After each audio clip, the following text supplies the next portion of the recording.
In the late 17th century, a medical student named Johannes Hofer noticed a strange illness affecting Swiss mercenaries serving abroad.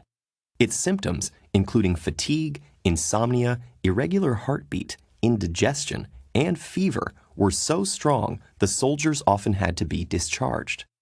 As Hofer discovered, the cause was not some physical disturbance, but an intense yearning for their mountain homeland. He dubbed the condition nostalgia, from the Greek nostos for homecoming and algos for pain or longing. At first, nostalgia was considered a particularly Swiss affliction.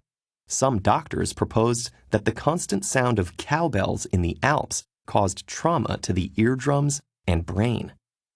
Commanders even forbade their soldiers from singing traditional Swiss songs for fear that they'd lead to desertion or suicide. But as migration increased worldwide, nostalgia was observed in various groups. It turned out that anyone separated from their native place for a long time was vulnerable to nostalgia. And by the early 20th century, professionals no longer viewed it as a neurological disease, but as a mental condition similar to depression.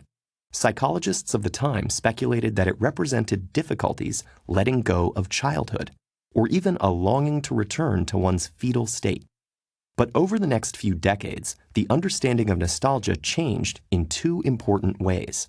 Its meaning expanded from indicating homesickness to a general longing for the past. And rather than an awful disease, it began to be seen as a poignant and pleasant experience. Perhaps the most famous example of this was captured by French author Marcel Proust. He described how tasting a Madeleine cake he had not eaten since childhood triggered a cascade of warm and powerful sensory associations. So what caused such a major reversal in our view of nostalgia? Part of it has to do with science. Psychology shifted away from pure theory and towards more careful and systematic empirical observation. So professionals realized that many of the negative symptoms may have been simply correlated with nostalgia, rather than caused by it. And in fact, despite being a complex emotional state that can include feelings of loss and sadness, nostalgia doesn't generally put people in a negative mood.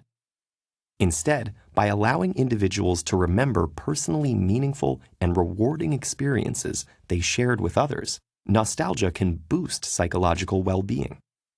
Studies have shown that inducing nostalgia in people can help increase their feelings of self-esteem and social belonging, encourage psychological growth, and even make them act more charitably.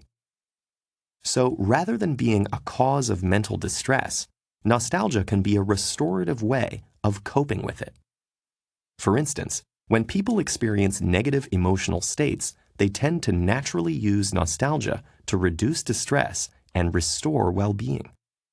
Today, it seems that nostalgia is everywhere, partially because advertisers have discovered how powerful it is as a marketing technique. It's tempting to think of this as a sign of us being stuck in the past. But that's not really how nostalgia works. Instead, nostalgia helps us remember that our lives can have meaning and value, helping us find the confidence and motivation to face the challenges of the future.